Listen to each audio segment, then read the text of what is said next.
Oh,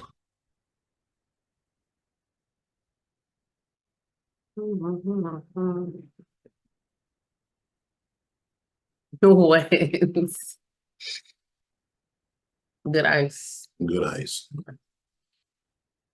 Oh, well, my grandma would be like, don't be crushing on that ice. Gotta crunch on the ice, man. It's a stressful time.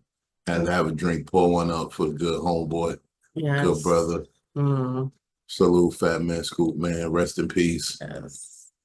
Mm, We had a few words on the internet, but overall, it's still Crooklyn Clan. It's definitely always still Crooklyn Clan. that's yeah.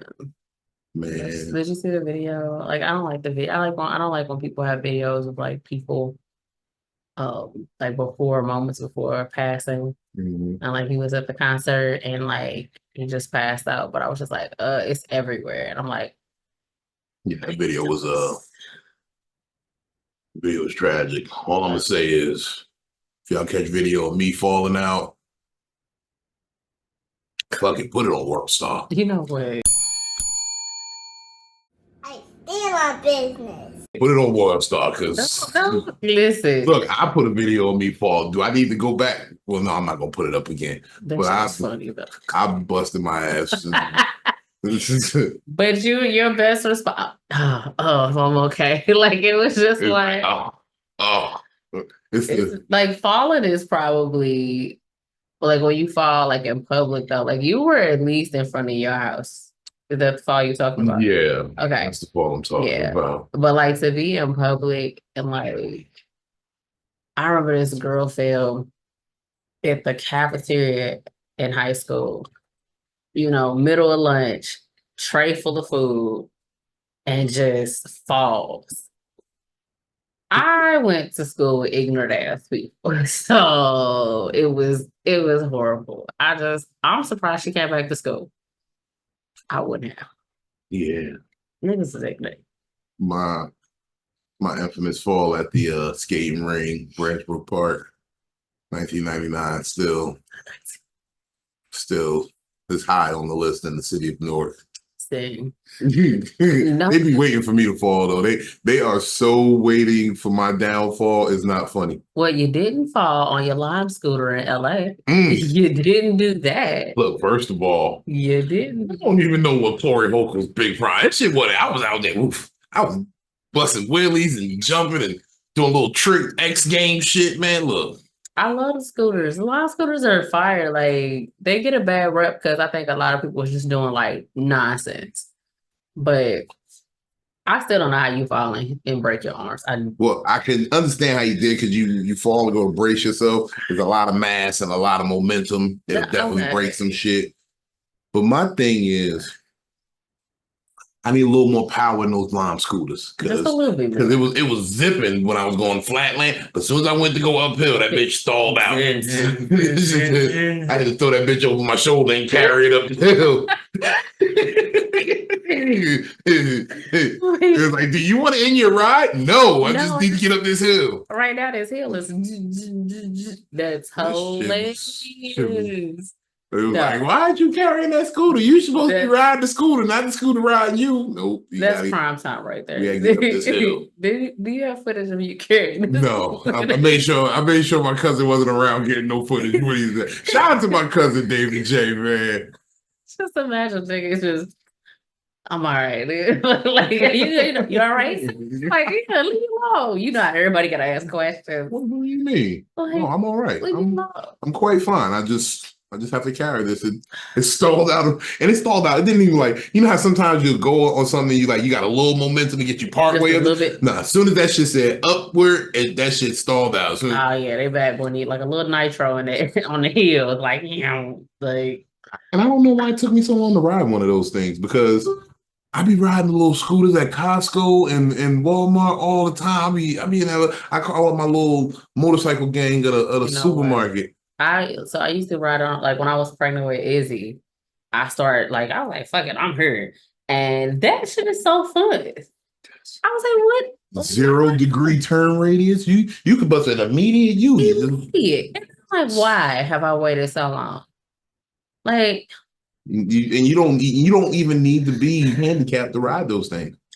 And I did not know that. You just gotta. You could just be tired one day. You know, I don't feel like I'm gonna walk around. I'm gonna walk around, but I don't feel like walking around. I'm gonna be in here a little longer than I want. I want to be off my feet, and then just ride around a little scooter. Nobody says anything. Message, no. But no, like I definitely like the Lime scooters. Okay, so when I first moved to Raleigh, fun fact, I didn't have a car. So Lime scooters, walking, and yes, the bus were my transportation. The bus. Yes, I did. But it was cool because I got to learn a new city faster too before I got a car. You learn the city walking. Yeah, like, and then I learned where and where not to go for the crackheads. Like I learned that real fast. I'm learning. Listen, like learning. Can I tell you something? I kind of briefly told you how that story went. I saw a naked lady. And it was okay. Was she in the mirror? No, she wasn't in the mirror this time. No, but okay, so me and Izzy was leaving the house. It was going to Target, and I said, okay. So I see a car parked in the middle of the street, and I said, oh, I'm gonna mind my business because I don't know what that is. But the door was open, so I was like, oh, I'm definitely minding my business. That seemed like a setup. Izzy, before I pull off, Izzy goes, Mommy, it's a lady. She's naked. I said, oh. And in my head, you know, when you hear something like this, you automatically put a race to it. But you don't like before you see everything. So you're like, man, all right, it's a white woman. And I look, beautiful black woman with beautiful fro, combed out, oiled to the T on the scalp, naked in the middle of the neighborhood. So she had practiced some self-care before she lost it. Before she lost it, baby girl was in there. Her hair was oil. I was jealous. Okay. She gets in the car, she drives off, she drives some more, like around the neighborhood, jumps out the car again, and this white van pulls up. And I'm like, oh my God, this bitch is staging her own kidnapping. Like, I thought it was over with. Was it Carly Russell? Nobody's seen her. Where has she been? I say, Carly, what are we doing here? She sits there and she goes at the window because the man got the window open. And I was like, oh my God, what's going on? This heifer hops from the ground, flat feet, no shoes, on a 90-degree day in Raleigh, North Carolina. Hops through the man's window. I ain't never seen no shit like that. Like her hops, I was like, whoa. From the ground. From the ground, she jumped through the window. I've never done that. I've never seen anybody do that. I've never seen nobody do that. So I guess who was driving the van, he was like, I don't want to parts of this. He pulls back. And my brother parks. He parks the van. When I tell you, I go, and I was like, okay, I got to see how this goes through. Because at this point, I get my little curious Karen in, and I'm like, I got to see. Let's see how this ends. But by that time, I've also called the police. I was told I shouldn't have called the police, but I had to. I didn't know what was going on. Naked black woman. Naked woman just running. I'm gonna call the police. I don't trust it. I'm not one of those perv dudes. Like I'm gonna try to help you. I'm gonna lock the door. And I did. Lock the door. Windows up. I was like, no. What's she off of? Again, I say black, the early 30s woman, right? The dude is a brother that pops out. He goes, I said, hey man, what's going on? You know her? Nah, man, I gotta go to work. I heard, let me see the bitch. It's his chick on the phone. Black women, we gotta do better. She ain't believe nothing about that man. Say that nigga's in baby. The naked bitch just jumped in the car. Because he up there by the car like this with the phone talking about, look, baby, I can't really show you that she did. Get out the car. Huh? I want to be on the way, but this naked bitch jumped in my car. Look, black women, she ain't believe nothing. Show me the bitch. Show me. So she's sitting in the bed, like it's hers, like it's a cool summertime. Like she was chilling. And I'm like, yo, she's just chilling. She's sitting there.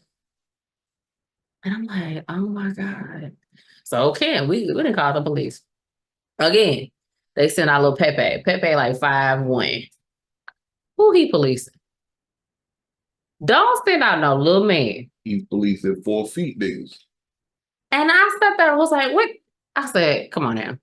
So another lady comes by. She's like, they should have sent a female officer. I know this. They send nobody. They send an EMS. It's a bald white guy. I said, y'all just want to see titties today. Just say that. Sent y'all on over to the strip club. I was just like, oh, Lord. So sis, but this was some crazy about it. So they get the EMT, finally, everybody there. The two ambulance workers look like they non-binary. I don't know what they are, but they're white. I don't know who they identify with. I'm just going to say, I didn't know. So I'm going to say non-binary. Just to be politically correct. We have to be. I didn't know. So. It wasn't me this time, LGBs. Listen, I'm trying to be politically correct. So if I can't identify you, I'm going to call you they, them. And they decide they're gonna try to get her out the car. She's like, she ain't having it. Sis is up there at this point with her hand up. I said, okay, Mike Brown, hands up, don't shoot. And because she knew she wasn't crazy. I know she wasn't crazy because she knew that police officer was there. And she's like, look, baby, the whole time when the police officer there, she was like this. Oh, well, I won't even say rebuke you in the name of the devil. I won't say nothing. She was like, hey, look, what Jazz say? When I put my hands down, I'm going to have 6 warning shots in my back. Like, that's what's it. Look. So, sis wasn't crazy. She just was a little off. They look at me, well, ma'am, we don't have a black female officer coming. Can you talk to her? Why you need a black female? Why can't you just have a female officer? The other lady that came by was like, it would be better if she had somebody to probably relate to. And when she left, I was like, why are you leading? If you could have been a relatable face. So I get over there. I say, hey, sis. Having those calm you down conversations. Like, hey, sis. Having a long day, huh? I thought, you having a bad day? She goes. And she gave me the longest blink. I said, I guess that's a yes. Yeah, once for yes, twice for no. Like, I was like, so I'm Victoria. What's your name? She looked at me like, bitch, if you don't leave, I said, yeah, look, I just told her, I said, sis, you're going to be all right. I'm going to watch and make sure they don't hurt you. And let's proceed. They finally talk her out of the van. But my curiosity, first of all, when the car she was in, a police officer drove it and moved it to the side for her. But it's just, you sat on her ass juice for me. Like, and then the dude van she, like, did he go clean it out? Like, this is why I can't be in those professions like 911, dispatch, and all that. See, that'd be my thing too. I got questions. In those situations, like, is it pervy to want to know what she smelled like? Was she like funky? Was she like well kempt? From my standing, she was not funky. Like, eventually I got into like maybe 4 foot distance from her. She wasn't funky. Her hair was combed out to a T. Like, I know sis got like, if she pressed her hair out, her hair definitely like up, like right in her. Cause I was like, okay. Like, it was oiled. Like, it looked like she was just going to go get her hair done. And then she just lost it. Like, it was somebody was in the middle of parting and combing and oiling her scalp. Something in that lustrous pink lotion, you're saying. There's something in that pink lotion. Something in that pink oil. Because I don't know. Look, my scalp ain't even oiled that fresh now. And I just got my hair done. My thing is this. It's some good PCP in your neighborhood. You know what? Don't get me on that. It's some good PCP in your neighborhood because I ain't seen nobody with the urge to run butt naked through the streets in a long time. Like, PCP ain't done that to niggas in them zombie days when niggas running around biting niggas. Like that. I'm gonna tell you this. That's why I don't do no harsh drugs. Okay. Like, I agree with you. I was nervous because when I was talking to sis, I put my hand on the van and then I was like, I absorbed whatever drug she was on. I was just like, my hands started tingling. Thought you had the flocker. I was like, like, The hands start tingling. I was like, this when it pop off and it become it. Like I was scared. Like it was, Motherfucking confession. Hmm. I used to think that about my aunt who was a dope fiend. Like I never would want her to kiss me on the cheek, like at family fun, because it felt like one time she kissed me on the cheek and my shit was tingling. Like my shit was like, I thought I had the Bell palsy. Like, I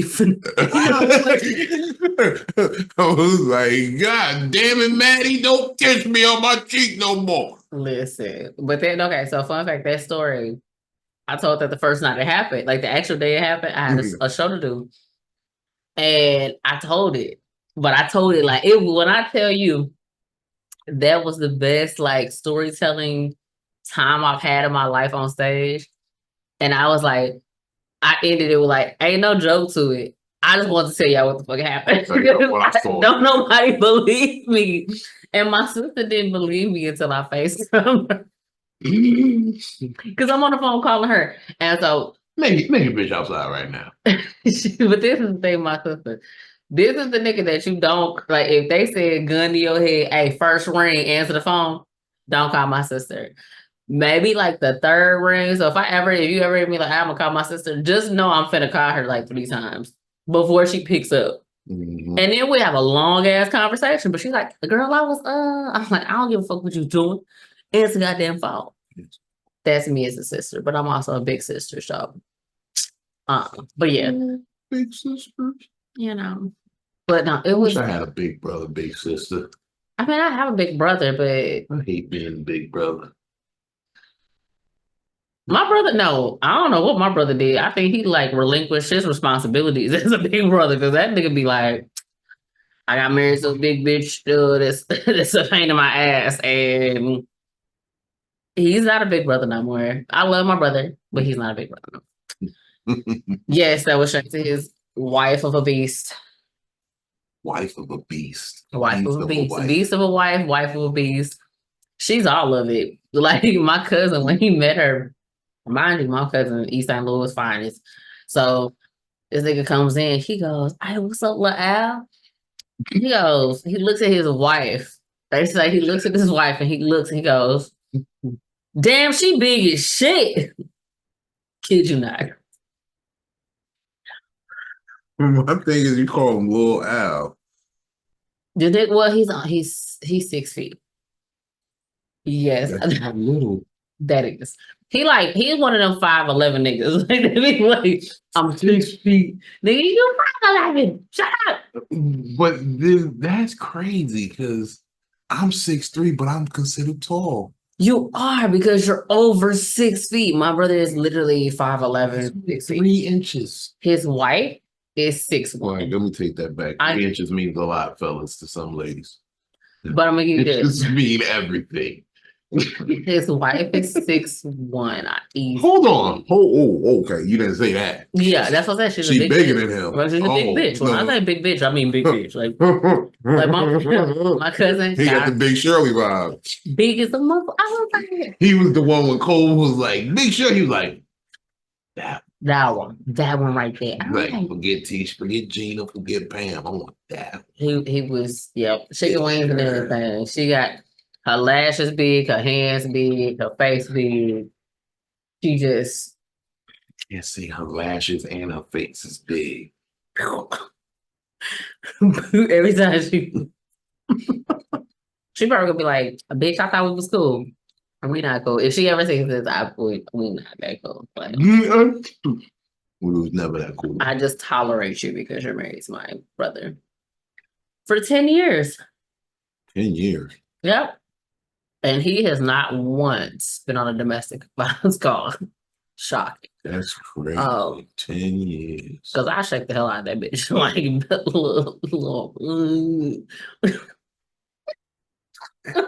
10 years. I've been locked up. Don't let me out. Yeah. Like, my brother is in one of them situations that you be like, blink twice if you need help. Yeah. Like, please. I'm thinking about it like, Nigga, blink. It's to the verse like me and my sister when we meet women, we'll be like, "Oh my god, you would be so cool for my brother," and they be like, "Oh, where is it? Where is he?" And we be like, with his wife." "Oh, he's married." Yeah, kind of. So yes, like people just Love who love you, even if she got a big back. Because look, big backs need love too. but bitches with big lashes don't. Every time I talk about the big lashes, I be thinking about the Muppet baby chick, the Muppet chick, no, the Snuffleupagus, but the Muppet chick, the one who was the band. Yeah. They used to say Wendy Williams was like, and she does. Oh, Wendy. Wendy was seen out in public recently. Oh, Is she still looking crazy as shit? yeah. Yeah, she's not getting no better, Wendy. But she ain't been outside. Like nobody's had a photo of her in like almost 2 years. That's rough. Like That's wild. for her to just kind of just, damn, she the naked bitch running around the neighborhood for real. Like you just had a moment. Like, Look, man, it's. I remember I went into a hermit mode once where no one saw me for 6 months easy, listen. and that shit ain't for the faint of heart because it's hard to stay out of people's sight for that long. Like, And volunteer like on your own. Like it's not like somebody made you do it. You just like, you know what? I don't want to be around people. I took a little hiatus off of Instagram for. I kind of peeped that. I was wondering, I was like, is he okay? Smoke signals. Like Yeah, well, no, I'm in a battle with Instagram of sorts. Fuck you, Instagram. Um, someone is like trying to hack or destroy my page because I be talking that spicy shit online. I talk shit about everybody. So the crazy part is I can't even narrow down who it is, who might become, because I talk shit about so many people, but they just keep reporting my page. So I just got tired of it. I said, I'm not gonna get up there. I'm gonna cut you off because I feel like guilty by association. Because of some lives I've been on, all of a sudden I'll be like, "Da-da-da-da-da. This live has ended." I'm like, Did you get restricted? I haven't been restricted. Oh. Well, no. It was a restriction the first time. We're good now, but I don't know if it's the person who was hosting or me. Whose live was it? Kevin Tate's. Okay, yeah, he might have just had somebody up there. It might have been. But yeah, if you're not restricted, you're good. Okay. Like me, when it cuts, it's like I get a message that says I'm restricted. I can't go live for a couple of days. They've completely and utterly disrupted Fat Nigga Friday because and the people are on me like, what are you doing? Can you do Fat Nigga Friday? And they want me to go to all these other platforms, but I smoke weed on camera all the time, and all these other platforms do not allow some. Like they've shut down people because their incense was burning, and you can see the smoke coming up from the incense, and they're like, no smoke on camera, and they shut down shit. And it's like, it's one of the biggest ways we monetize as comedians, and you know, we get interaction and attention to our business and what we're doing. So I just kind of got mad and said, just break time. Break. Yeah. I'm not one of those dudes who be like, I'm taking a break from internet. You guys make me so mad. I just leave. They just not on their meds. That's why. Yeah. But I just leave. Nobody knows why. People been contacting me. I want you all to know I'm safe. I'm good. I'm in good mental health. I'm not wanting to hurt myself at all. I'm really just chilling. I've been working. I actually got some free time coming up. I was working, solidifying a few deals. Y'all see a lot coming up soon. But it just, you know, it is. I can't sit there and let somebody damage what I'm doing just because they don't like that I'm funny here. They don't like that you wear like baseball caps and not fedoras. I rolled around LA for a week waiting on something because I had a crazy. Somebody said, "Yo, when you get to LA, it's gonna be 3 ways. You gonna either," and I was like, 3 ways. See, I had time. He hit me with the Dolomite shit. You got 24 hours to leave town, and 23 of them is up. Like I'm like, oh, nigga, what? You see, people are excited to see me touch down to LA. It's my first time in LA doing comedy. Okay, which is cool. Yeah, cool as fuck. Like I've been to LA before on other missions. yeah. That's like, But this is my first time there strictly on the comedy, and I just came there. I was chilling with my cousin. He shot a music video. I got to sit back and watch the behind the scenes. He did a tribute for Michael Jackson that he just released. I was about to be shady. Was it a music video or was it a video? Well, no, it was a video. He's like a very big producer. His name is David J. He does a lot of things out in LA, and he did a tribute video for Michael Jackson's birthday to The Way You Make Me Feel, and pulled up on him at the Fat Burger at like 3 a.m. after I left the Hollywood Improv. Shout out to Mun D. Ray. Shout out to Louis Bell, D. Ray David, man. Shout out to everybody in the building over there. Had a great time.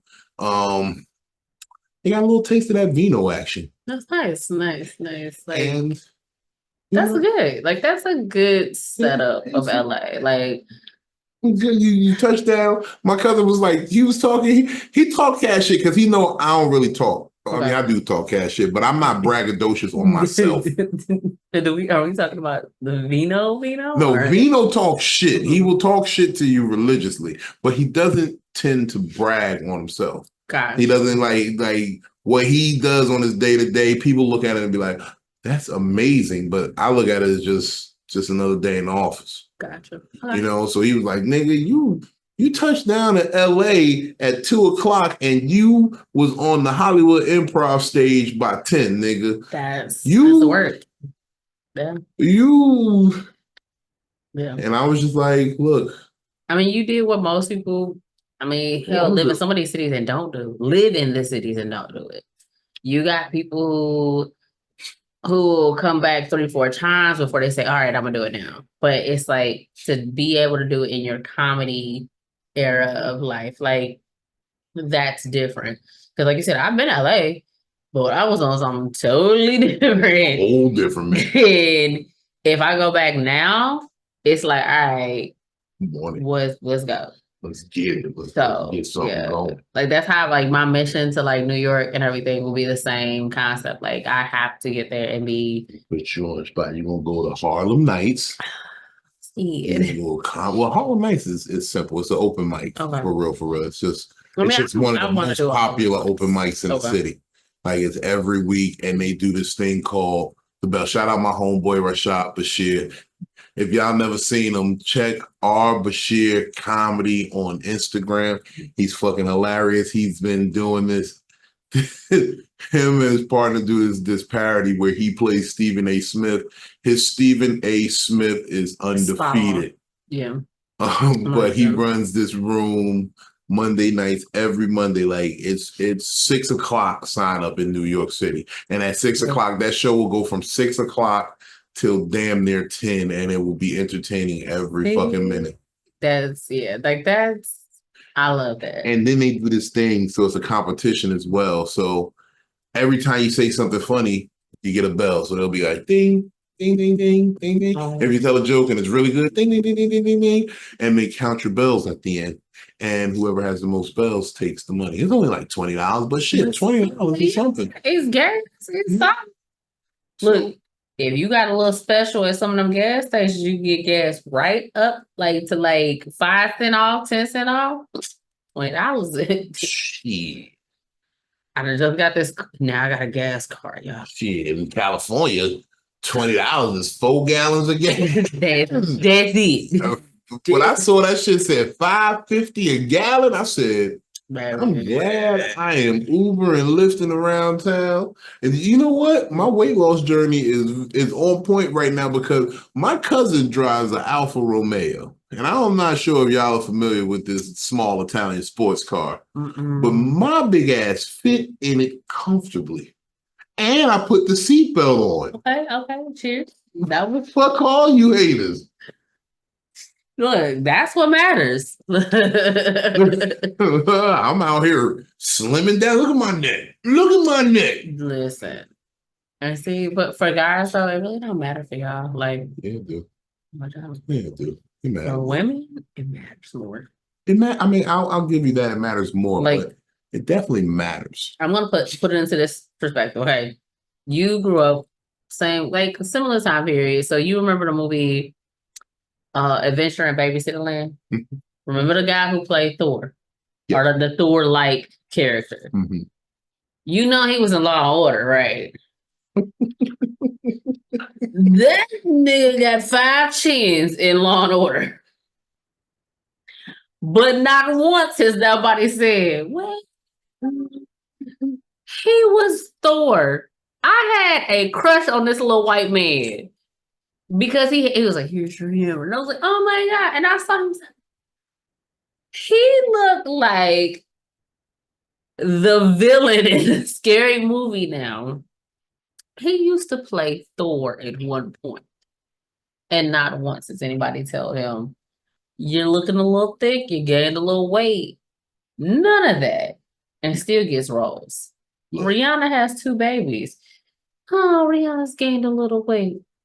Rihanna was good with the baby weight. She looked good. She gained it in the right spots. I don't know who her people's is, but Good with the baby weight. Rihanna. it's like she it's like her having a baby has pushed she pushed the weight where she wanted it to be. That's the best way to say it. She said, I want It's like, yeah. and the thighs a little thick.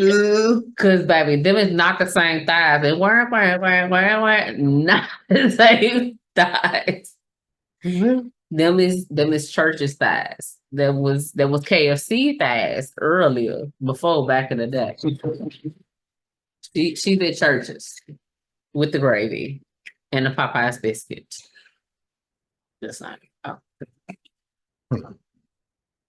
Some more yak. Oh. You know, I'm sipping that cognac. The cognac. I've been cognacing it up a lot lately. Lord. Shout out to the homie Corey Sherrill. I left a bottle of cognac in his motherfucking car. That. Well, I was out there with him one night. Corey, you my man, but I thought you slipped me the roofling. I thought you slipped me the roofling that one night when we went to the car to have a drink. And I was like, damn, nigga, this shit strong as hell. I drink 1738. I've been You used to it, yo. Some strong shit. This shit's strong, nigga. What you got me sipping on? But R.I.P. to his car, man. Gone too soon. Somebody stole that car that So it night. was stolen? So like he No, it got stolen. He was down in Hollywood somewhere. They stole his Challenger. I'm sorry for you, brother. I know it was mad headache. So I bought a bottle of Douce the next night, and we was riding around. He bought out the Benz. You know, that's real nigga shit. Cause my niggas got multiple cars. He say, you stole the Challenger, but we gonna ride around in the Benz tonight. I'm gonna tell you this. Somebody steal the little Chevy Equinox in Raleigh tonight. Betty, she's done. We're done. like we're gonna get this Uber or Lyft or what we doing, because that's it. So yeah. Me and that's like goals. I would love to have multiple running cars, because if you go to my house, I do have 2 cars. One don't run yet, though. I just sold one. See, that's baller shit. Because I got baller shit. I don't want to talk about what I got, but I had to get rid of one of them because it was just sitting there taking up space, and I'm paying insurance on it, and I was like, it gotta go. Because I'm one of them niggas who's like, hey, I'm the nigga who'll switch up the whip. I'll pull up in the car you don't know that I drive. See, you be looking for the red truck, and I'm in the green car. Listen, you know what I'm saying? I'm from St. Louis, so like y'all saw recently, like Nelly was arrested for no insurance and other things. Nelly, holla at me. I got a great lawyer for you. I got a great lawyer for you. No. Nelly probably got it already. Oh yeah, but I'm from St. Louis, so our whole insurance thing and like the only thing that expires in St. Louis, baby, is milk. And that's so that's saying a lot. So I'm just saying, when they said no insurance, I'm like, it's St. Louis. It happens. So then like insurance though, like San Pellegrino. What's that? Insurance is my insurance company just hit me earlier this week. They're a little upset with my driving as of late. You know, I've been going to a lot of these shows, so pray for me, y'all, because I keep catching speeding tickets. I got pulled over the other night coming from Good Nights in Raleigh, and I was doing a show with Andrew Kahn, and I was talking to a good friend of mine, mentor Coco Brown. We was on the phone, we were just talking, laughing, chatting, and the police just jump by. And I'm like, I'm on 95, okay? Interstate 95. The speed limit is 70 miles per hour, okay? Where were you going? Hmm? What were you going? I can honestly say I was not doing more than 80. I was not doing more than 80. No, I know that for a fact because Okay. I was not doing more than 80 because it's North Carolina and I wasn't smoking weed yet because I said, let me get to Virginia before I light this J. Right. Because North Carolina is still kind of iffy On there, yeah. No. on their weed shit. So I'm weed? literally 5-10 miles away from the state line. And I put the J in my lips so I could light it. And I'm just talking, I'm talking. And then this motherfucker just jumps behind me.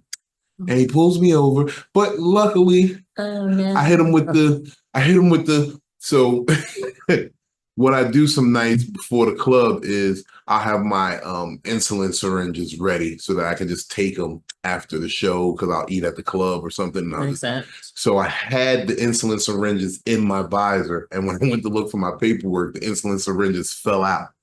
And I was like, oh, he's going to think I'm on heroin. Oh, he's going to think he thinks he got one. Oh my God. So I went over there and the insulin syringes fell out. And I'm like, oh, I didn't need this right now. But he just looked at me. He knew. He was like, are you diabetic? So I was like, yes, I am actually. Thank you. Thank you for checking on me. I'm a comedian coming from a show. It's just, I don't think how fast was I going? I wasn't going that fast. I don't know whether he was like, oh, let's just give me your paperwork, let me go check. And he ran my info. You know, I'm clean. I've been clean now for quite some time. Last time I was arrested was in 2013. 2013 was the last time I was arrested. Okay. So I felt good giving him my paperwork. I would give him to him. I was confidently gave yeah, I was like, hey, take it. So he went back to the car and he came back with a written warrant. I was very upset because I'm like, I gotta talk to the lawyer. Like my game with my lawyer is we're gonna postpone this until some points come off of my license. So, but he came back with a written warning, and I was like, okay, thank God. Coco stayed on the phone with me the whole time. Thank you, Coco.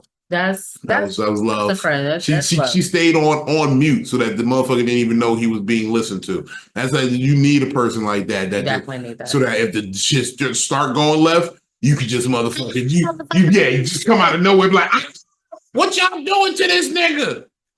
That's what you do, people. Stay quiet until the shit go left. Then all of a sudden just start talking. He'd be like, oh, you was listening the whole time? Yeah, nigga. Heard everything. I heard you plant them drugs on that man. He wasn't smoking no weed. He wasn't smoking weed till Virginia. So I got a problem because I feel like I'm dry snitching at this moment. I did a show not too long ago at a dispensary. Okay. It's called, I don't even want to say the name because I feel like I'm dry snitching. Like, no, first of all, fuck that. I'm a weed smoker. They're gonna think that you're endorsing it. So we need to get I know it. Yeah, no. You did a weed show at a dispensary. Okay. I knew it was a weed show. I know. Okay, of course. I'm upset you didn't tell me it was a weed show because I might have canceled my show that night. The motherfucker be there. But I figured because of the name of the place and what it was.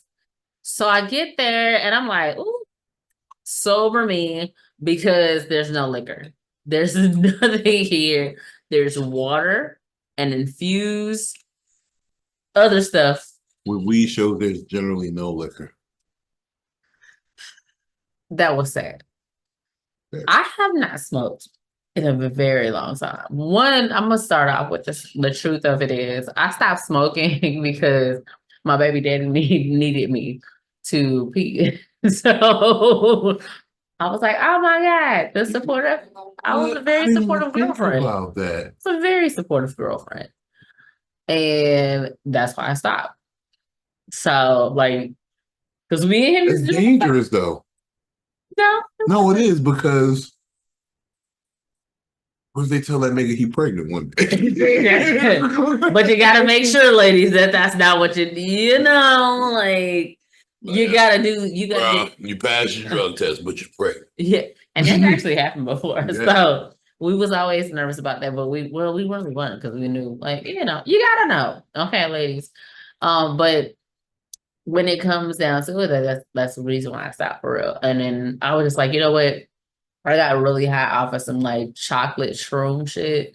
Oh, shroom chocolate. And that was not it. I did not like that. I felt like everything was horrible. I felt like after I did that, Hey Arnold was banned in my house because I was listening to it while I was high. And I was like, Felt a we'll see what started it is. as I smoke weed. As you do this. But listen, they got a fog machine that they came through that bitch like Tony Montana, like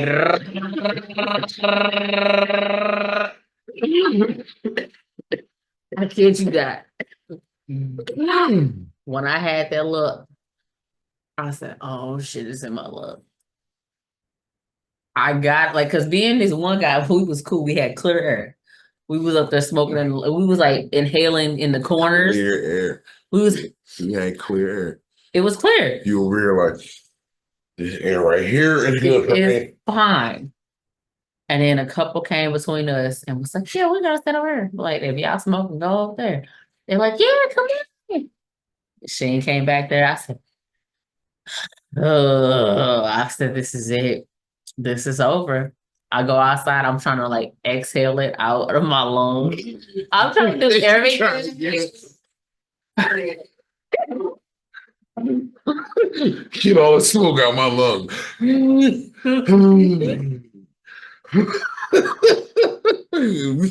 thought it was it.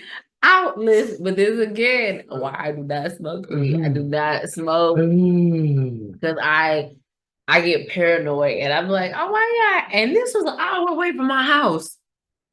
Ladies and gentlemen, I do not drive an hour away from my house to get drunk or high. That's a no-go. And I'm the driver. That's a no-go. Honestly, anybody from North Carolina DMV see this? I was not driving. I take that back. But I don't like getting in a car. I don't like being any type of nothing an hour away from my house. So dude sits there and looks at me. He's like, I don't need that. But he goes this close to people's face. He putting it in there. He gonna get the real shot. I've been right there like. By the end of the night, my audience is dead. I love those high audiences. Why was I the last person to go? Because you were the best. You gotta close the show. If I was high, it would have worked. I was not high. What you gotta do in those situations is pretend to be high. I sucked. You pretend to be high. You motherfucking, you hit him with a, I'm high as shit, bro. What y'all want to talk about? These other niggas do that all the time. Deliver a set, and I was just like, "Oh my God, let me deliver this," and I suck. Like I had some laughs though. Like I did have some chicks that weren't as high as the rest of the group. They came late. They came late. They laughed. My laughs came from the people who came right before the person that went up. Like that was it. They came in the middle of the show, so they understood. They gave away all the free weed already. They definitely, but they understood my jokes. But I was just like, everybody else was sitting there like, and I was like, people don't know this. I did the first fully sanctioned weed show in Virginia. Like I did that. Wow. I don't like to, like I said, I don't like to brag. I don't like to be bragging, to humbly submit it. Humbling. But on July 1st, when weed became legal in Virginia, we started making the plans to do a weed show. And I did the first ever weed show. I did the first ever weed festival in Virginia, the 420-ish festival. I am cannabis comedy. Hey, but that's you. You should have been at this show. That's what I'm saying. You got to mention your friends in rooms where they might not be. Listen, I'm gonna hit her up like, hey, you need somebody else. I got the perfect person. Right nigga. I got a whole line. Smoke weed when you wake up and get your day high hopes. That part. I was so distraught by the end of it because I was like, all right, I got what y'all gonna laugh at. And they did. I did get that part. Like towards the end, I was like, hey, I know what to bring them on in. It's always my sexual jokes. So spot on, I went with that. But by the time they got out of there, them motherfuckers was so high. Like I was just like, are y'all okay? Like how y'all get home? And that's the thing. Like I'm not the person to be around, like you said, but I shouldn't be around like a whole bunch of high people because in my head I'm trying to figure out like how y'all getting home. We in this little hick town, like I swear it was a Confederate flag through every other house. So I have concerns. And there was a lot of Hispanic people. Hispanics. And I was concerned about everything. Hispanistry. But it was a good show. Will I go there sober again? No. You definitely gotta, when it's a weed show, what I always suggest is grab you like a little wine, like I know that would have helped me. Mike's Hard Lemonade or something. Yeah. Something that'll wet your whistle, but also give you a little. That would have get. You got because when it's weed and liquor, you gotta balance it. It's like an EQ. It's like you gotta. It's very fine. It's a fine line. Here we go. Ooh, we right there. Boom. But they start throwing that thing, and people face. Like it was me and like jokes, baby. A couple of other people was like, "Yo, I gotta stay outside." I think that's what it was. I was like, yeah, that's probably what y'all was thinking. Bullshit. I'm gonna say y'all because that's the mindset was that. Like it probably was like, this bitch gonna tell jokes that she done ran outside. Bitch, yes, I did. I did. I would have been in that bitch trying to get everybody. You gonna finish that blunt right there? Let me take that for you. I mean, they had bombs. They had. But my biggest concern was we in North Carolina. I don't think it's legal. Somebody pulled up on me at my show. I was in Jacksonville, North Carolina, and I stopped to get some leaves. I got some Swisher leaves because that's all they had at this particular store. Okay. So I'm at the store and I grab the leaves and I'm rolling up and I'm like, let me just roll this for the road. And I'm rolling it, and dude, he really come up to me and he like, yo, bro, you gotta be careful with that around here. Yo, weed ain't legal. I'm like, I know, nigga. I know it ain't legal. Hey, around these parts, niggas they have to catch me first. They be acting like slaves. Don't be doing that around here. No, I took off on them. I said, yo, don't worry, they ain't gonna catch me. And then I murked out, drove off. I'm like, yo, first of all, I'm a real nigga. I know what can happen to me behind these violations. Right. I know what can happen to me. I'm prepared. I'm prepared in a non-legal weed state. I'm prepared to face charges on up to an ounce. Okay. I know what can come of it. I know what can happen. I know what it is. Which most states are. It's like if they haven't fully legalized it, it's up for now. Yeah. I don't carry weed for distribution. So you're not gonna get me on the distribution charge. That's how they used to get me back in the day. They say with the intent to distribute. You get an olive. Yeah, no, because that was the main charge back in the day. They get you with possession with intent to distribute. That means you are a drug dealer. You giving all the tea, and then we probably ain't gonna get no look. No, I'm saying no. We good now because I'm a real nigga now. But I just got algorithm enough is to gonna be smoke. like, The algorithm gonna say that regardless. But you know what? The people gravitate to this shit. You wanna know why? I learned something. what's up? Low key, Mm-hmm. I run the internet. Wow. Niggas can't not talk about me on the internet. Okay. Even when I don't want to talk about me, niggas want to talk about me. Sure. And it's fucking it's hilarious. I never thought I would be like the person you want to talk about. I never thought I'd be the person that you want to like like I said, tragically, rest in peace, Fat Man Scoop. But I had just had an incident with him right before he passed.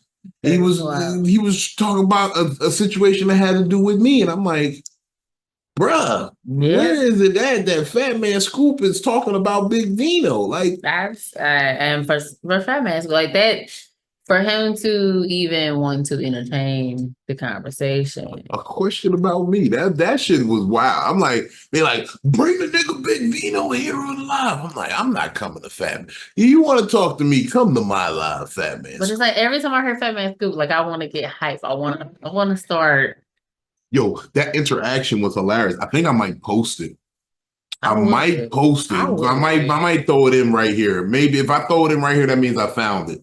If I didn't, that means I couldn't find it, but it's there. Yeah, there we go. But it was a hilarious because the first thing I said was, "You got a problem with me, Scoop? I love it. It's Crooklyn Clan, nigga." He was like, "I thought you was a nigga named Big Vigo." I said, "Vigo? No, I'm Vino." Wow.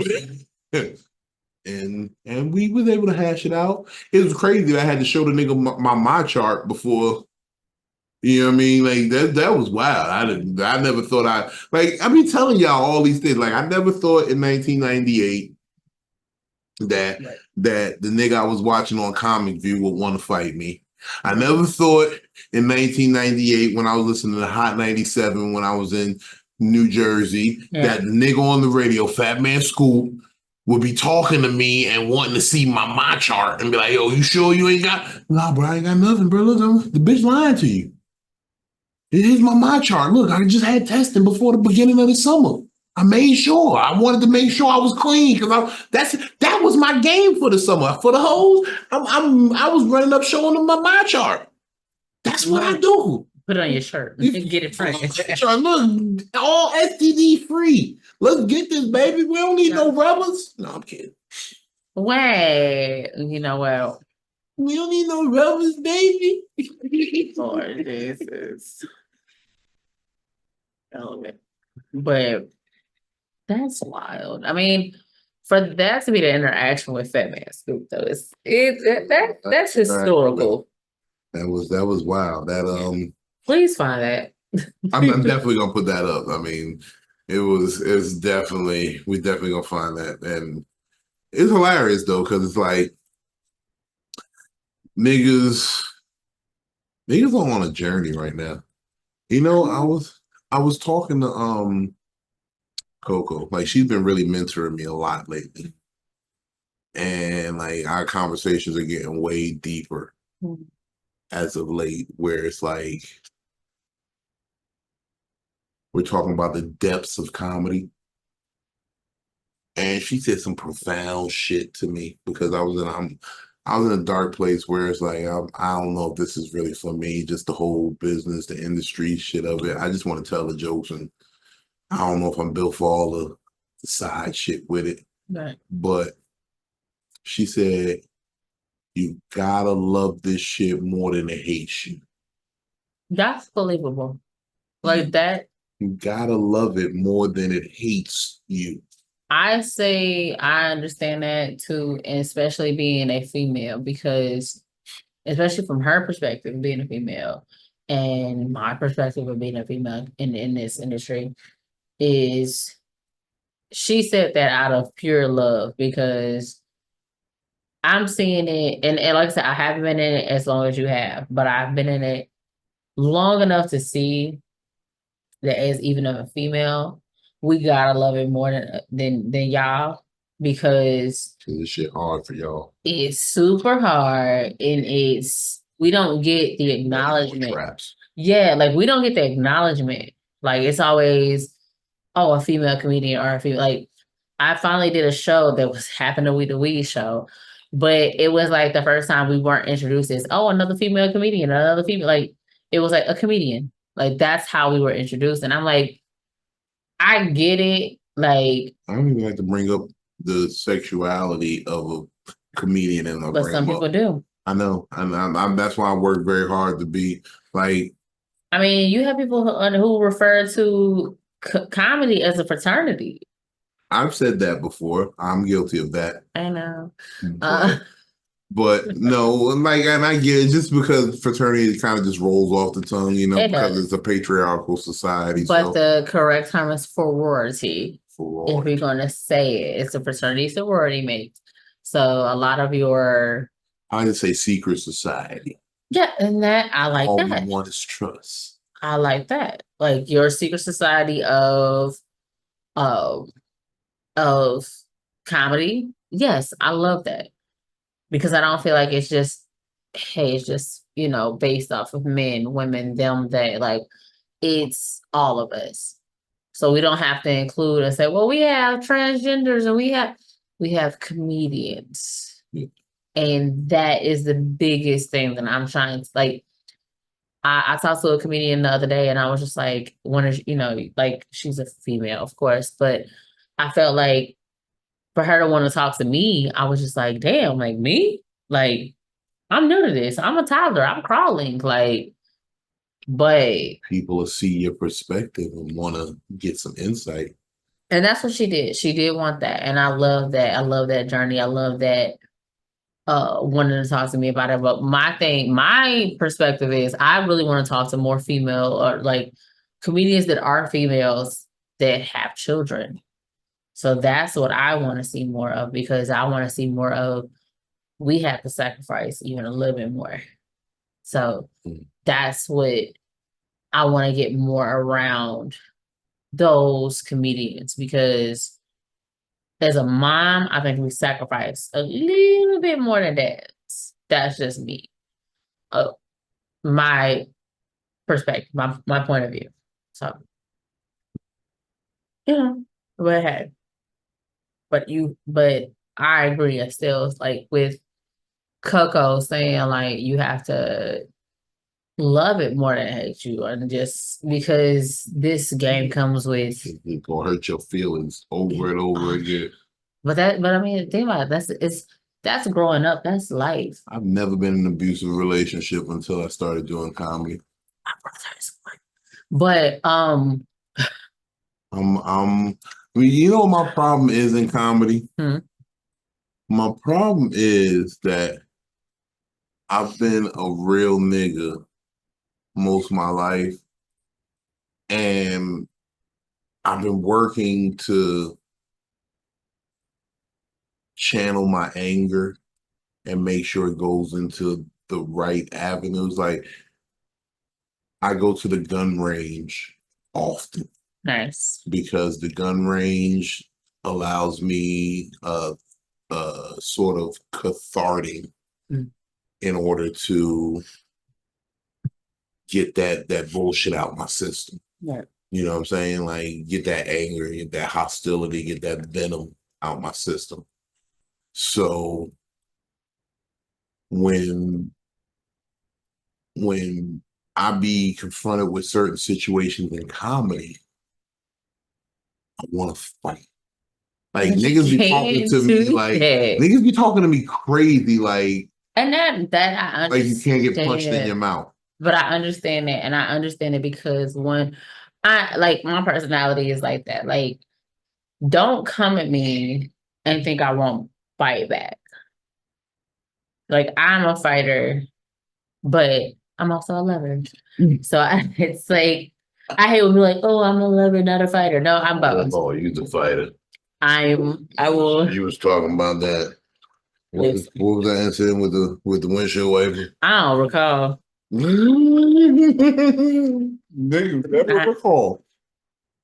Niggas never recall. Don't recall. Never happened. Anyways, but what I'm saying is, when it comes down to it, though, people gonna always mistake your kindness for weakness. I always understand that, but I also understand with comedy, uh, it's a organization and it's a secret society. It's something that is. There's always the older people, the elders. There's the younger. There's youth. There's all these things, and we have to figure out how to work this shit together. What? I just want to. Hmm. I just want to go to a point where people understand. Like I really want to quit because at times You're not gonna quit. Hold on. You know what? On that note, we're gonna pause this. Yeah, so the reason I wanted to quit was because I just wanted to be in an honest game where, people had to be accountable for their actions. Like in the dope game, niggas gotta be accountable. Like if I say some wild shit, You gotta be. niggas gonna press me eventually. They gonna see me somewhere. I'm gonna have to answer for the things that I've said. And in comedy, a lot of times niggas don't really got to answer for what they've done. They get to hide behind the internet. They get to hide behind a publicist. They get to hide behind a statement. Yeah. Like in them streets, I mean, niggas can catch me at the bar slacking. I agree with that, and I do agree with that. But I feel like it's every industry. It's not just comedy, it's every industry. There's no accountability anywhere because actors, you know what I'm saying? Like it comes across every industry. I feel like but with comedy, I think it's more of the lower of the totem pole when it comes to, I guess, Hollywood, if you want to say, like, because they'll catch you if you're so far up on the totem pole, like as an individual. Now, that's the thing about comedy, though. I feel like as an individual, they will capture your ass before you do too much of anything. You know what I'm saying? Like, I will say I'm blessed to be in this part of the industry where I haven't felt like I've been like in that area. You know what I'm saying? And I guess that goes as part of like, I guess I ain't good enough for the Illuminati. Fuck y'all. But but it's like I haven't felt like I've had those moments. You know what I'm saying? Well, there's a lot of female comedians who have stories for that ass. Whether they're female comedians or just females, period, they have interactions with different comedians that say like, "Hey, I've been through this, this, and this, and that." I have been blessed to say that I haven't. You know what I'm saying? Like, I can say like, "Oh, I have a brother in comedy. I have a brother in comedy. Like, I have these brothers." You know what I'm saying? Versus anything else. Like, it's hard to know that there are people out there that you just be like, damn, like, I mean, I had some brothers in comedy. Niggas can't even call you and find out what happened in a situation. I just ripped all this drink. Yeah. But no, then that's another thing. I think that's where friendships start and relationships start. And like with comedy, we don't always have that. Like, you got a lot of people who don't have no relationships with nobody. They just like they have relationships with booking agents. That's all. That's how they handle everything. That's it. So they're not getting any quality time out of this or whatever the case may be. Like, there's a lot of weird shit that happens in comedy. There's a lot of weird shit, and I hate to keep going back to it, but somebody warned me about this shit at the beginning of my comedy journey. They was like, "Yo, they're not gonna like that you a real nigga. They're not gonna like that you got ethics. They're not gonna like that you can speak for yourself, and you're not a yes man. You're not easily swayed." Yeah. They're not gonna But like it. Niggas gonna need you to keep some secrets, Vino. And I tell niggas, I'm down to keep some secrets. kind of horrible. I'm down to keep some secrets. It's certain secrets I can't keep. You touch kids, if you real extra pervy, Yeah. like I'm a pervert. Like those but those I'm are a key pervert. phrases though. Like touch kids, extra pervy. Extra pervy is I get pervy, but I know what extra pervy is. Extra pervy is crazy. Pervy is cool in comedy because makes for good jokes. But extra pervy extra pervy. That ain't in the rule book. That's not in the rule book. Yeah. I mean, never see now. Like, yeah, I just recently found out I might be the only person that didn't send a certain woman a dick pic. Like, and that's really that's saying a lot because I'll send a dick pic. But I might be the only one who didn't send a dick pic to this person. But that again, okay, that says a lot because I mean, as a woman, we receive probably an unnumber amount of unsolicited dick pics. I had a great one the other day. Oh man, I woke up with the morning was like 7:17. I remember the time exactly. It was 7:17, and the sun was cresting over the horizon. Mm-hmm. And I saw it as I looked to the window, and I saw the horizon of the sun and the erection. I was like, "Ooh, somebody need to see this. You know what? This is." Man, y'all have it. Magnificent in the morning. Like it was like how the sun was coming over it. It cast a perfect shadow, but it was well lit. It was, and I wanted this. I wish I had someone to send it to. Listen, that seems like a perfect setting. It's the one when you just like, if you were in bed with your lady, you just kind of put her hand on her, let her touch you, pretend to be sleeping up. And that's when she pretend to be sleeping with. She be like, get away from me. she touches. She be like, oh. Most women know we. It's when she grab it and she lick her lips immediately. When she grab, she go.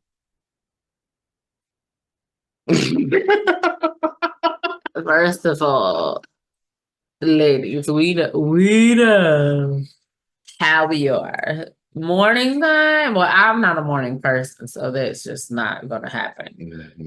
But I feel like for fellas, y'all. Look, first of all, in the morning, you have strong erections because of dreams, and for women, your vaginal region is extra moist because of the dreams.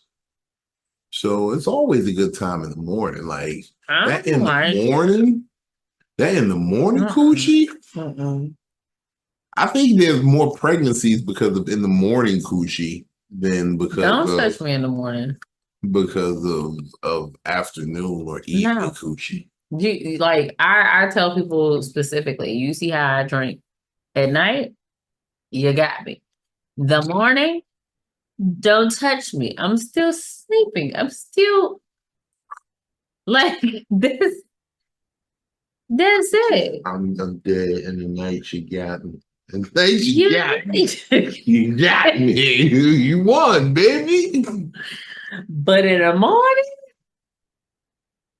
morning, like don't touch me. Like no. Because I feel like in the morning I'm gathering my thoughts. And depending on what I did the night before, let me be. First of all, thought gathering in the morning. Let me be. You gathering thoughts. Gathering every thought in my head, like I did that. I did that. You know what I'm saying? Like I'm 56. Like, hey, whatever she did last night, she did that. She did that shit. She did that shit. But in the morning, don't touch me. Because I have to gather for like responsibilities. I don't don't like it. Mm-mm-mm. So I'm never a morning person. No, never. I professionally and personally do not like mornings. I'm Like how I found a morning job. I have a regular 9 to 5 career. How I found that, I definitely and I'm understand that shit. functioning. That shit, I don't understand it really. I only had like if I go back and look at my working career, my legitimate working career. And the fucked up shit is I've worked for some great companies. Mhm. I worked for Costco. Okay. I've worked for Comcast. I've worked for ServPro. Okay. Okay. Oh, Serve Pro, my baby did. My ex baby did. My first baby daddy did Serve Pro. ServPro was real. I know how to motherfucking fix a house and rehabilitate a house and take care of water damage. They did more than that though. Yeah, they do a lot of shit. Smoke damage, like fire, all that good shit. Like he was like, oh, we come in after they clean up like homicides and shit. No, Yeah, clean the carpet, put that shit down that take the blood stains and all. Like you can't blacklight the blood stain and everything. So I did those were like my best jobs outside of selling drugs. Okay. And Your resume is fire. I understand what having a good job is. And the crazy part is, in all those jobs, sold drugs while I did jobs. So my bank was, when I was working those jobs, my bank was crazy because I had a good job and I had dope money. So I was living good. I was able to like buy everybody a drink and a bitch night. I wish. Like I be wondering what. Listen. No, that was my thing at Jafari's. My niggas who know in Jersey know the spot Jafari's. I would go in Jafari's and be like, buy a round for everybody in here. Give me a door count, buy a round for everybody here. I was one of the first niggas to ever buy a bottle in Jersey. Because I was sitting there buying bottles and buying shots and shots and shots of Hennessy. Like we bought 42 shots of Hennessy at the bar one night. And then it just dawned on me to say, yo, how much for the whole bottle? I wonder how my pastor would feel about this conversation. Okay, so about church today was about finances. And then it's like when I hear you in this conversation, I'm like, my pastor would love this conversation, but in a way, kind of hate this conversation. Like Pastor. You give and you save and you spend. Like that was his method. I felt like it was my obligation as a drug dealer to spend this money though. I felt like it was my obligation to spend the money. Like people don't want to buy their drugs from somebody who's lame. That's true. They want to buy their drugs from the flashiest nigga there is. Okay, I don't know that it's true off of experience, but what I've heard is that's true. What I've heard. What I've heard. You heard. That's true. You heard. You like your drug dealers.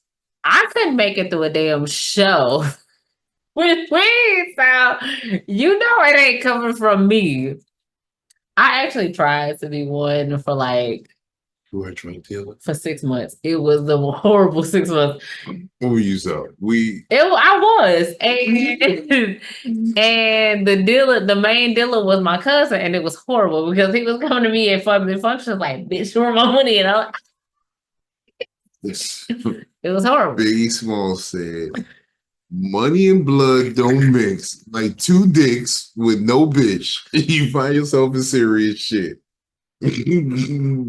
That was number 7. I didn't hear that part of the song. Okay, but that was my fault because I sucked at it. I was horrible. That's crazy. I was like, "Hey, here's everything back. There's a little money with that." That was the end of my career. So I'm not in the selling business. Marketing, spot on. I can tell you I'm in the marketing of marijuana. I'm not in the selling of it. I can tell you where to get it, who to get the grade A from, but okay, that's what I like to hear. I like those kind of situations. But yeah, for me to sell it, I'm not a good seller. Like, even for the company that I work for now, what we sell, I'm like they were like, oh, you could sell and get like a little bonus. Nope, I'm good. not Not my thing. not my thing, guys. But yeah, so I've yeah, I'm I've dabbled in it. I'm good at selling. I'm a natural salesman, but mostly it's because I can sell myself because I don't like to brag on it, but I'm a Braggadocious. great person. Okay, yeah, I feel Like that. like if you spend any amount of time with me, you'll feel great about yourself. You'll feel like you had the greatest time ever. Like a lot of people think that what I do on this construct of the internet is the funny part, but then they come to the show and they be like, your show is Yeah. way better than like you're funny in person, like you're funny on the internet. I see you day to day, but the show is fucking ridiculous. Yeah. So I'm good with the sales part of it. Right now, I'm at the point where, like, I posted something earlier today where I said it was like revisit your 2024 goals. Mhm. And I told myself at the beginning of 2024, like, my goal was to be intentional and consistent I like that. with everything that I do. Like anything, I don't care what I decide to do in this world. Mhm. Like my life is an open book. I don't have children. I don't have anything really like to say, hey, anchor me down any one place.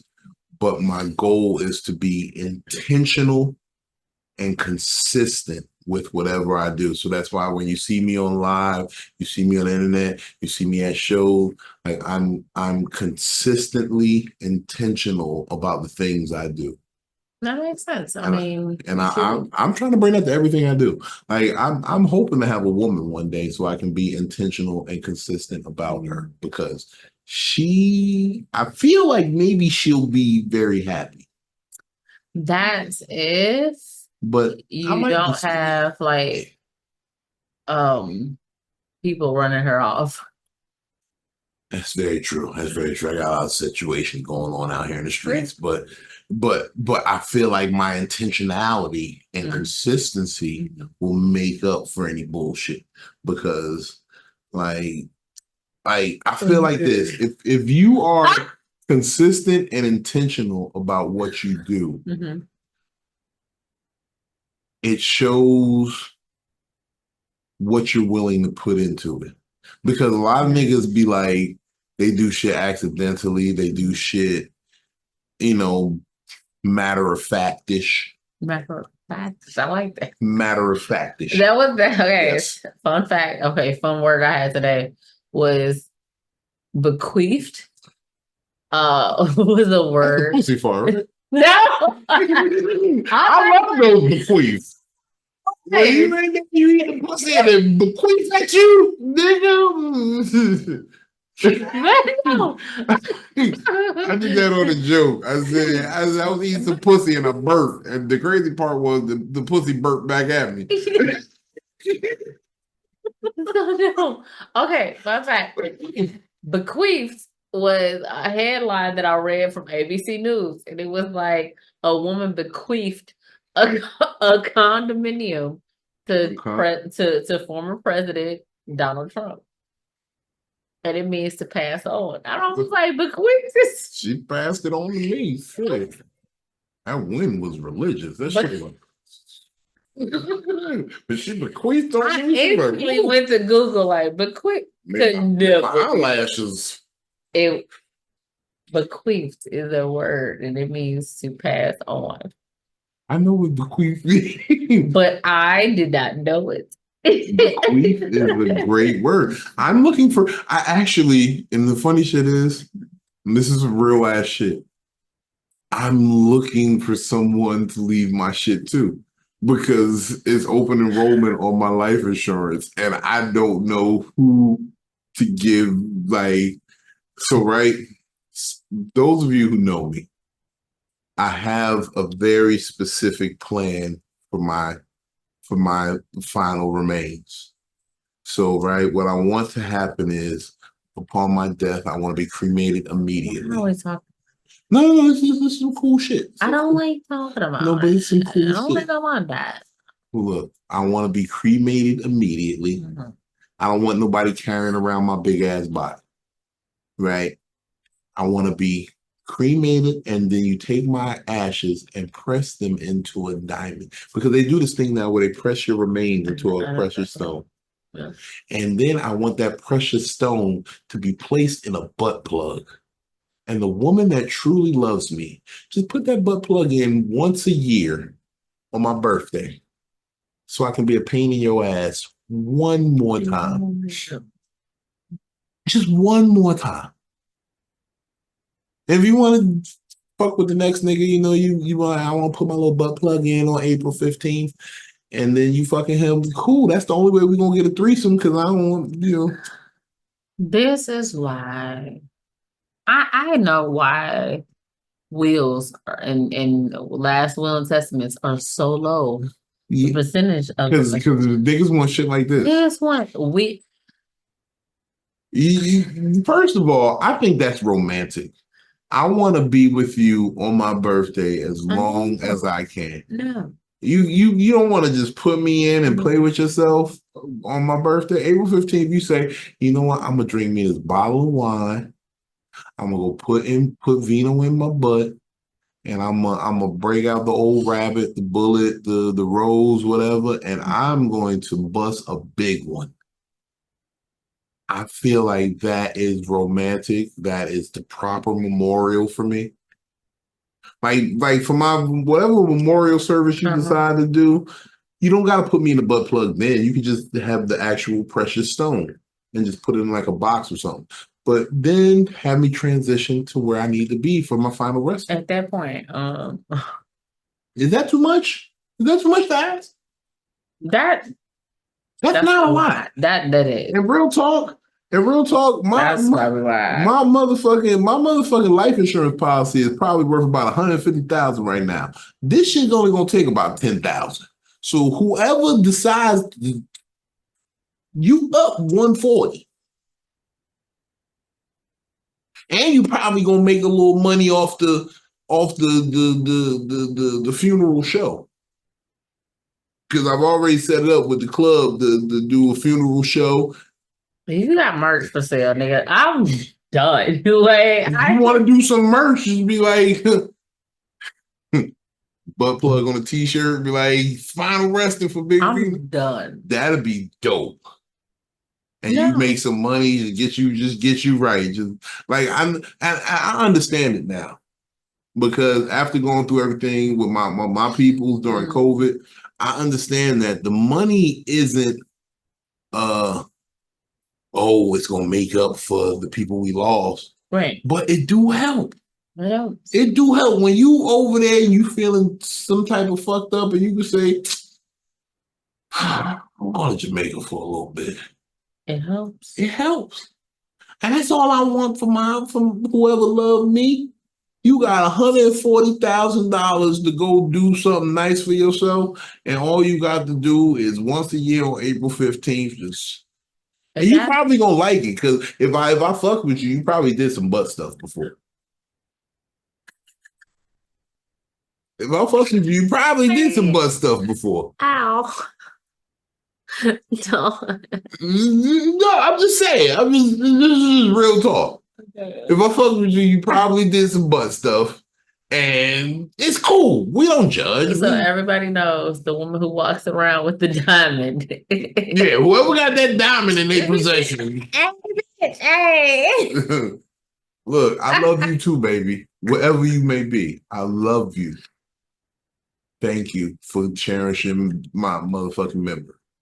It's a lot. That's a lot to ask for. Like, I mean, it's a lot, but look, I'm leaving you $150,000. I've seen some like funerals that have gone on, and it's like they carrying the body around. Like this more like African thing, but I don't necessarily say that's what Africans do. But that was who was carrying the body around was Africans. And that's too much for me. Like, I'm regular, smuggler, A degular. little too much for you. This is a little too much. You can put me easy. Put me in the casket fresh. Now for the viewing, okay. And then pretty much. I don't even want to be there for the viewing. I don't want to. Now, I want y'all to see me. I want y'all to see me in my. I don't want nobody to say he looked like himself, because I just had a experience with a comedian doing motherfucking pictures where the nigga looked like the picture came off of you. And y'all like, I looked at the shit, I was like, he looked like himself. I had to. I never understood the work of makeup artists. I had a funeral home until I had to make somebody look like themselves. Until you have to like.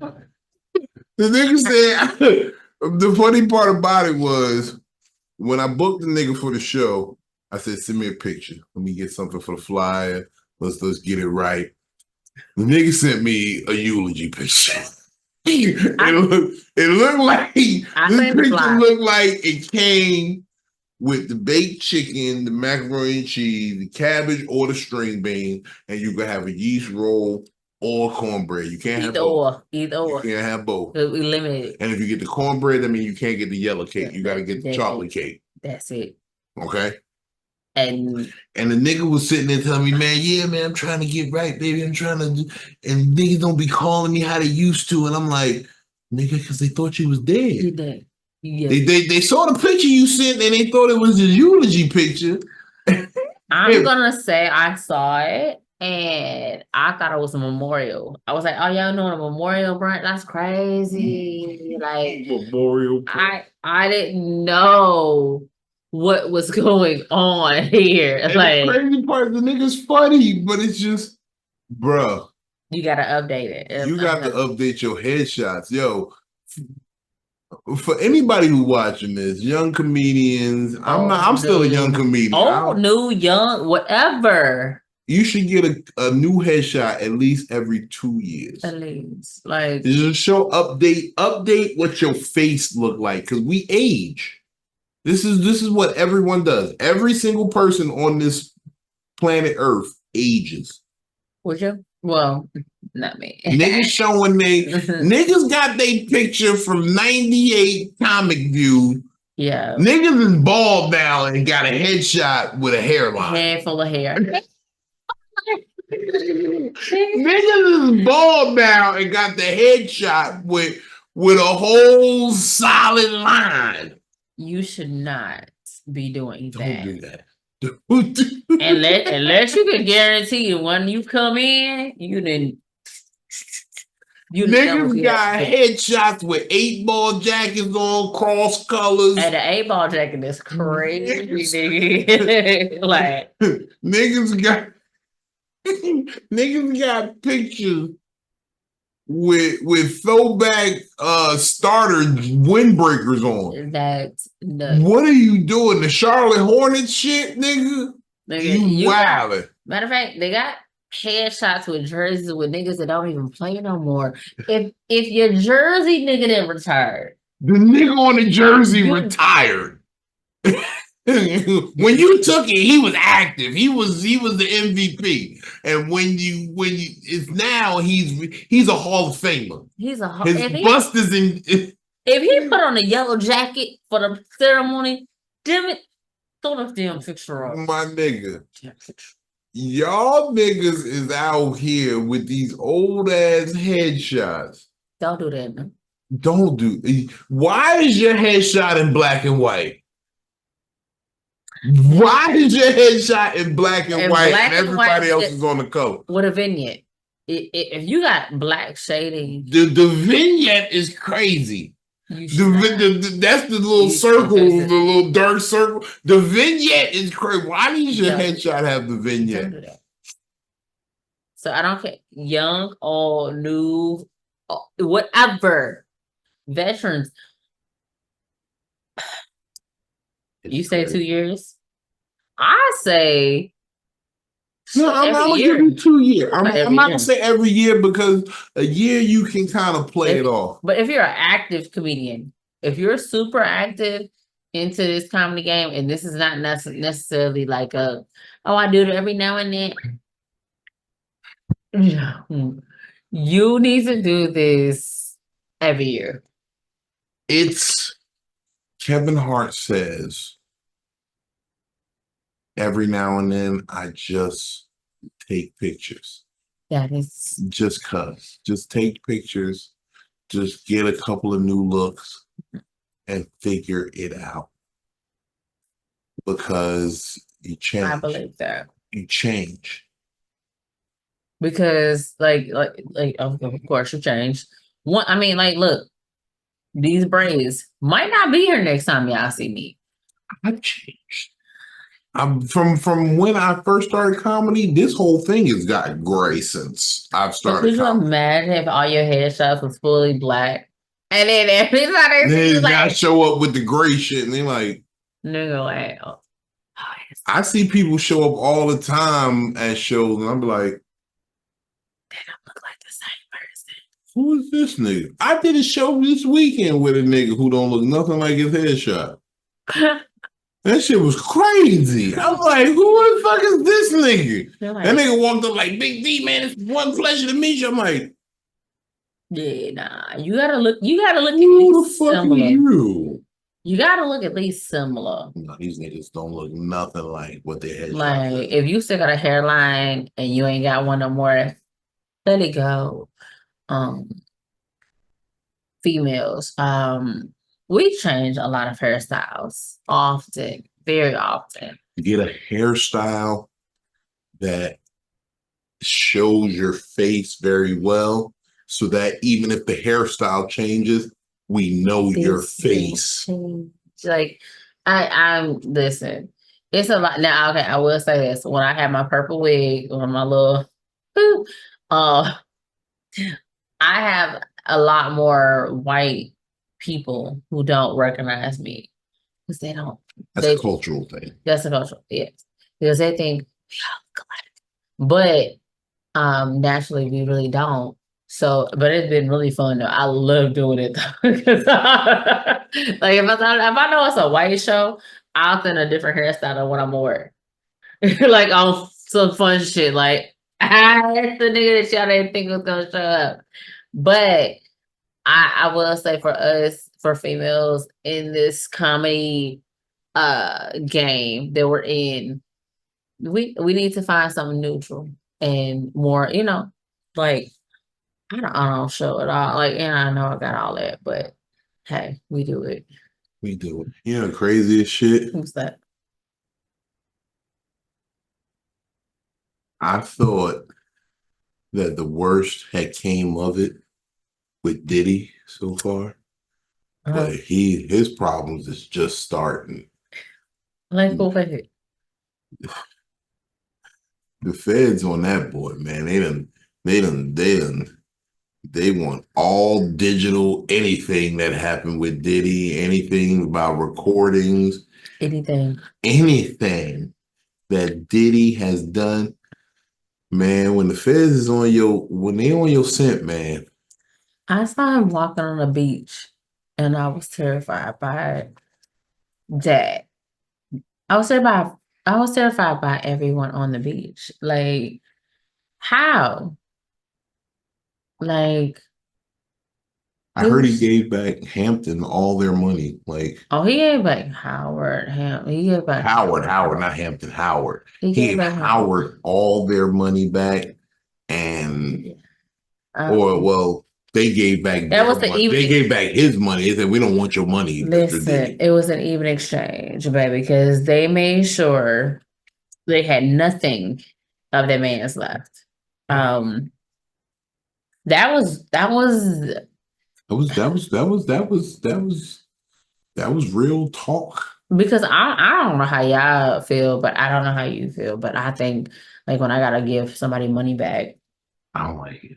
I don't like it. I had to give a few refunds because some things that was shipped from Comedic Therapy XYZ the person put the wrong address in it and they shipped the shit to the wrong address. And I had to give them a refund just because it went to the wrong address. And I'm like, you put the wrong address in, but I was being fair.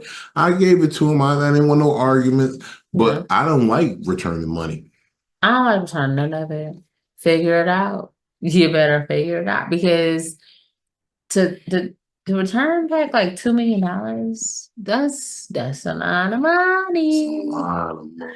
Like, if you had a place where you could return $2 million, listen, and it don't hurt. That's the thing, because $2 million hurt. It hurts. It hurt me. You return $2 million and you just like, oh well, that's crazy. Yeah. Now, if you return anything to VictoriaSaidItSTL.com, you ain't getting it back. It's you donated. Go visit that VictoriaSaidItSTL.com. I like what you're doing with that website. You donated it. You donated it though. It's at that point. Damn cool. I'm trying. It's a work in progress.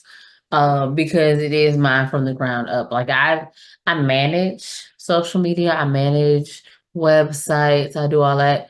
But usually when I come in, it's already kind of like established. Mm-hmm. So this is me like, oh, established, oh, developing, like all that is me. So with that, you return anything in VictoriaSaidItSTL.com, it's not happening. Well, that is a development. Yeah. So a part of the rules and regulations of VictoriaSaidItSTL.com, don't return shit. Well, with ComedicTherapy.xyz, it's a case-by-case basis. If you can provide a solid argument of why you need your shit back, I might be willing to oblige. You're nicer than I am. I'm a little nicer than you. But that's what I said about this comedy shit. Like, I just like set rules. First of all, like my thing about comedy versus the street shit. In the streets, if it was a problem, I could just shoot you. We knew that was the understanding from the beginning. Like, if you fuck with my money, I shoot you. Okay. Yeah. That's solid. Those are the rules. That's solid in comedy though. It can flip. No. In comedy, they be like, oh, we comedians, that street shit don't rock. And I'll be like, all right, that street shit don't rock. But then niggas do a lot of wild, outlandish shit. I've had the hiccups, or I hate having hiccups. But if you violate me in street, comedy, whatever, you will be violated back. Like, listen, my level of like being a Libra, I'm very it's coming up soon, that Libra. And Libra moon. I'm sorry for everybody. That's it. I'm not gonna explain anything. I'm sorry for everybody. I'm a Libra. But Nick Cannon is our spokesperson right now, and I'm gonna be there. Well, I'm gonna let him be there. Gigolo. Gigolo. You motherfucking rocking for the gigolo?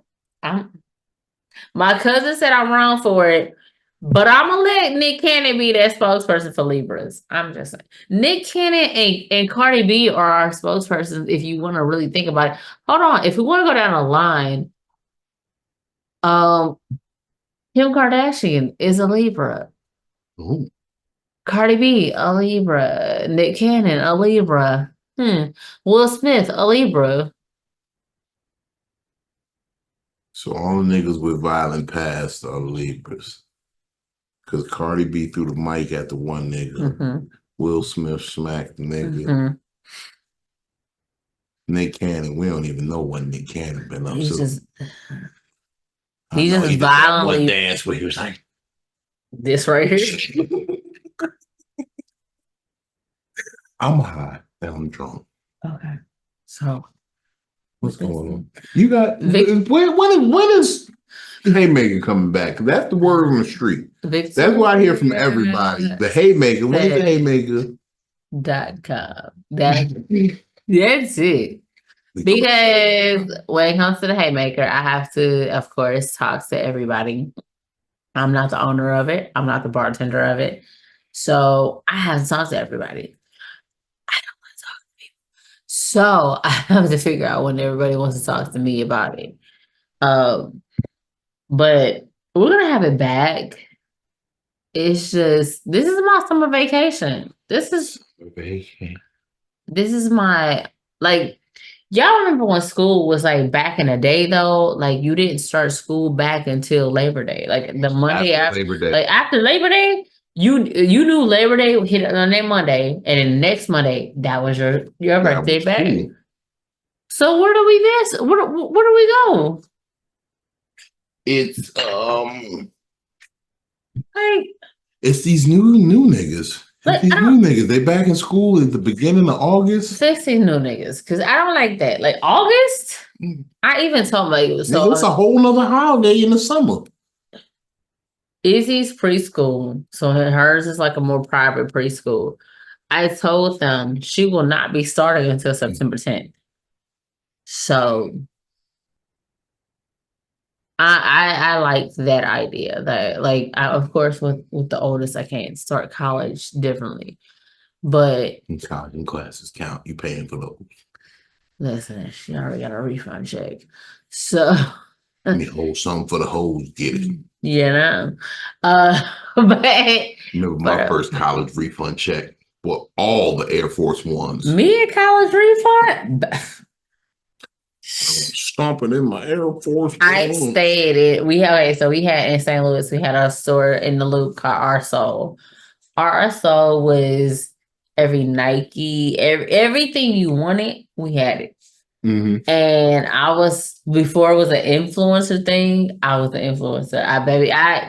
I rolled through that bitch like, oh, they're nothing. They're like I stayed in that fucking store and I was like, you know what? The refund check is the devil. The devil. But yes, anything for me, VictoriaSaidItSTL. We got September 22nd. Was it 22nd? It's 22nd on that one. Yes, we got the Peabody's Comedy Brunch. We got that going on. My man Cameron Keys. Straight out the Lou. He big in ATL. Me and him, that's my boy, man. That's my bro. I mean, let me say it like that. That's my bro. We done did a lot of shows together. Me and Cam talk once a week. Easy, we talk once a week. We motherfucking, we chop it up. We talk comedy. We be like, yo, how was your week on the road? Bet. You did this, you did that. Bet. So he'll be there. Got my man KG the Kid. And we got special popping from Victoria Said that week. Me. So, you know, and we got some great things going on. Something in the Water is going to be in Virginia Beach. And we might have something big. So it might be at the end of this episode. We might put it up to let y'all niggas know what's going on. But this is going to be real big. So if you know anything about Pharrell Williams, if you know about Something in the Water, if you know about Virginia Beach, if you know about Big Vino, know that I'm bringing you the best entertainment. Can I add one more thing? Yeah, of course. So, September 14th, I forgot, I have a clean show. It's clean. It's Ooh, you breaking into that realm? We're gonna see. But it is at the Boxshar RTP. So, September 14th, Boxshar RTP. That is a clean show. I might pull up and come support you. I don't got nothing going on that day. We'll see how clean it's gonna be. You know what I mean? I'll be there to support you. You know, that's what we do here at the Most Valuable Podcast. Yeah. We support. Like, I don't think I tell you this enough. Mm-hmm. But I appreciate you, like, because I know it's not easy fucking with Big Man. I get into some shit. It's not easy fucking with me, and I appreciate your support. So that's why I support you fully and wholeheartedly in every endeavor you do. So I just want to say I might be there to support that night. I might just pull up, if I ain't got nothing to do, What's that? you Ladies and gentlemen.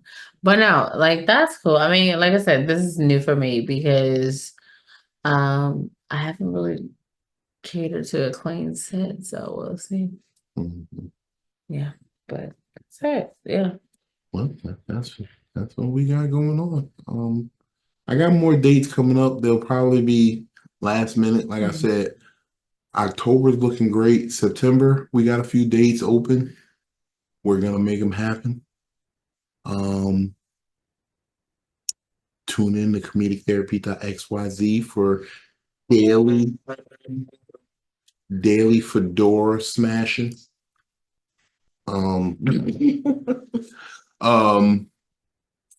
VictoriaSaidIt.com. Yeah. Everything. And always remember, smoke weed when you wake up. It gives your day high hopes. That's what we like to do. Again, R.I.P. Fat Man Scoop. Rest easy, brother. Prayers to the family. It's the most valuable podcast. Yeah. I'm Big Vino. I'm VictoriaSaidIt. And that's what we do. Yeah. Y'all tune into us next time. We hope y'all come back. I would like y'all to come back. Well, I would love for y'all to come back. My hair might change. Hair might change.